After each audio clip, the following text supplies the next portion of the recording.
I'm changing the subject. Yes, We please. got a Mando season 3 trailer. Yes. You and I were watching football, and it just came on. It was awesome. Yes.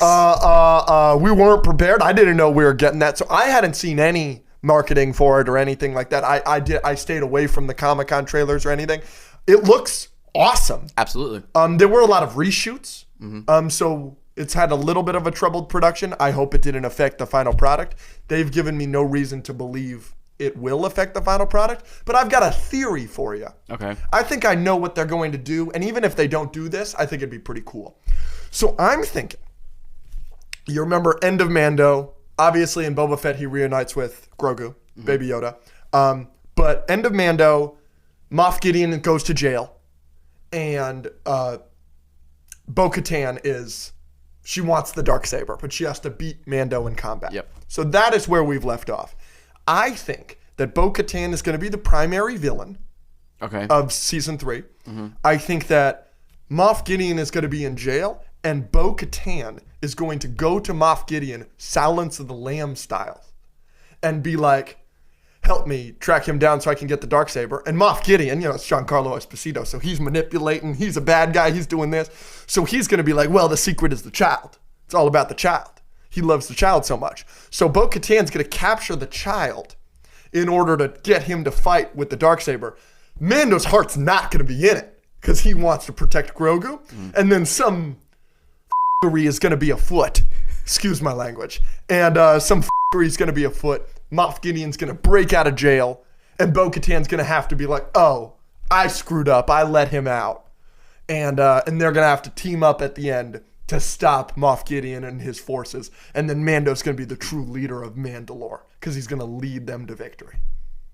That's an extremely specific theory. I know. I would like them to do that. I think I'd be down for that. I think that's great. pitched that. You should have directed. No, I would never take away from, there are many gods in my house. One of them is Jon Favreau.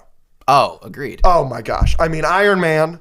Started the MCU, saved Star Wars. Everybody wants Gave us Elf.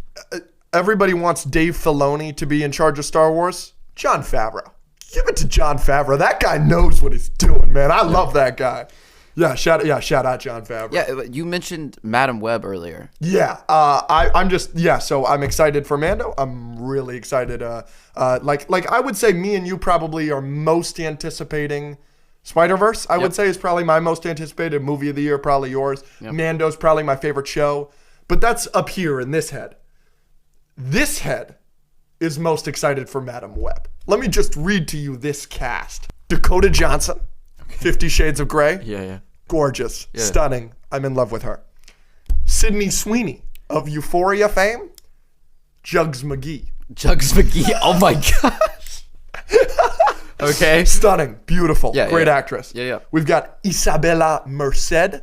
You would know her as Dora. She was the live action Dora. She's so hot. As Dora specifically? Or? I actually think they made her less hot as Dora, but she's real hot in real life. Then we got Celeste O'Connor. She is stunning. Idea. And then Emma Roberts, also hot. You said you were excited for this? Yes, that's probably one of my top 5 most anticipated of the year. I'm so excited. Hey, buddy. Madam Web release date February 16th, 2024. Show me.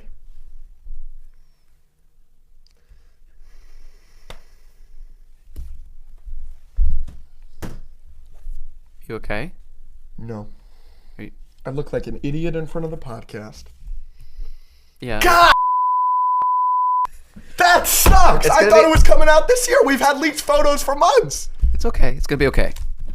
Buddy. Hey, buddy. It's going to be okay. Can I get you anything? I need a water. Oh, boy.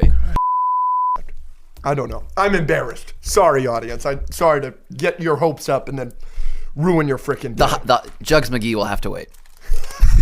That was terrible. I don't call her that. I want to make that clear to Sydney Sweeney. She is unbelievably talented and beautiful. So yeah, that should be all of our news. You got any more news for me? No more news. All right. You want to head straight into our debate? Let's debate. All right, so I'll just bring the viewers up to speed. So we're going to be doing a debate. Today's topic, would you like to give it to them? Highest grossing movie of 2023. What will it be? So what we each have a prediction. We each think it's going to be a different movie. And we're just going to give our points why we think this movie is going to do the best financially. What Marvel movie did you pick? What a rude thing to say. Would you like to go first or shall I? Am I right? I will get to it whenever you tell me. I'm going first? Yeah, okay. Go f*** yourself. I didn't pick a Marvel movie. Oh, okay. Get f***ed. What is it? How about that? If you say Barbie, I'm going to freak out. No, it's not Barbie. Okay. It should have been Barbie, but it's not. I don't think Barbie could get high. It's not Oppenheimer either, which I'm sure will make a ton of money. I had some honorable mentions, and I almost did Spider-Verse. We all know it's going to be Cocaine Bear. That would be great. I would love Cocaine Bear to make like a Megan-esque amount of money. Like, just greenlight the sequel as soon as possible. Yeah. Cocaine Bear 2. Dawn of Justice. Revenge of the Bear. Like, something crazy. That would be awesome. Give me Indiana Jones and the Dial of Destiny will be the highest grossing movie of 2023. Nah. Let me tell you why. Number one. What were the two highest grossing movies of last year? Avatar: The Way of Water and Top Gun: Maverick. Top Gun 1 came out 1986. Indiana Jones 1 came out 1981. Avatar 1 came out in 2009. Indiana Jones and the Kingdom of the Crystal Skull came out in 2008.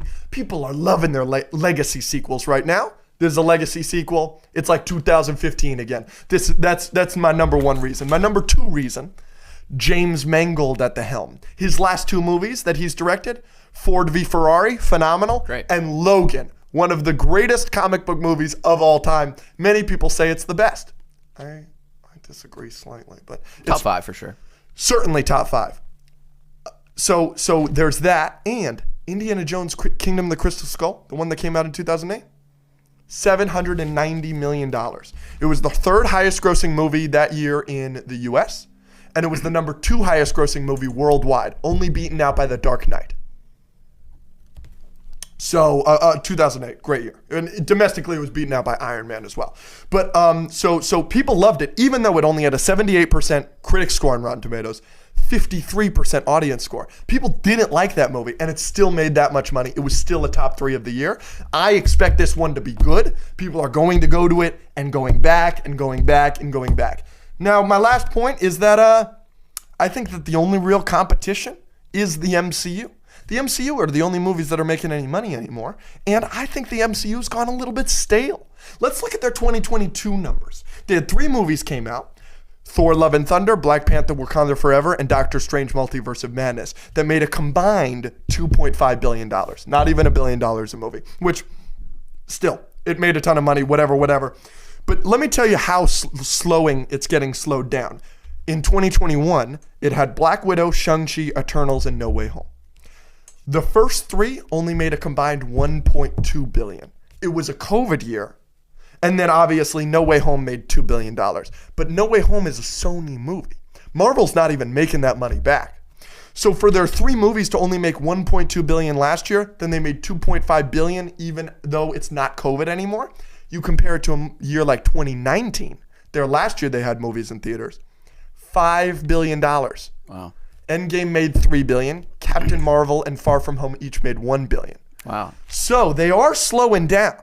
And as we saw with Top Gun Maverick, that made $1.5 billion. You see that with Avatar, that just passed that, and No Way Home. That's going to, it might reach $2 billion at this point. It might pass Force Awakens, which is like 1.8, 1.9. I think the sky is the limit for Indy 5 if it's truly a great movie, and I expect it to be. I rest my case. Your case is garbage. That's ridiculous. That was a great case. No, it was a great case. But I'm gonna fight you. It's a debate. Let's see it. Let's go through this garbage case. All right, so for your first 2 points. Yeah. Okay.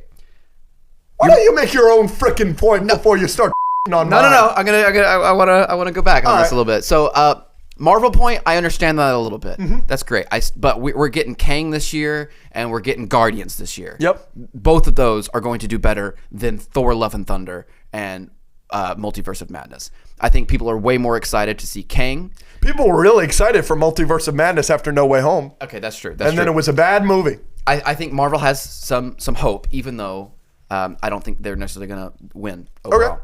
Also, your first 2 points of the nostalgia and their movies, like the sequel movies or whatever, I think all of that, your entire point, rest on Kingdom of the Crystal Skull. I think all of those points point towards they've already tried it with Indiana Jones, and they already made their money. Now so many people are turned off. Yeah, so it made $790 million, but it did get a 53% on Rotten Tomatoes because everyone went to see it hoping it would be good and then got turned off from the franchise because it sucked so much. And now the nostalgia and the excitement, everyone's scared because they effed up so bad in 2008 or whatever it was. And I think all of your first 2 points of like, oh, they're bringing it back just like all these other movies. If the Kingdom of the Crystal Skull didn't exist, then I would agree with you, but it does. We already had the break from 1980 whatever to 2009 when whatever this came out. So I think that's going to hurt it a lot. That's an interesting take. I disagree, but that's interesting. I don't hate it. I would agree with you more if Kingdom of the Crystal Skull didn't exist.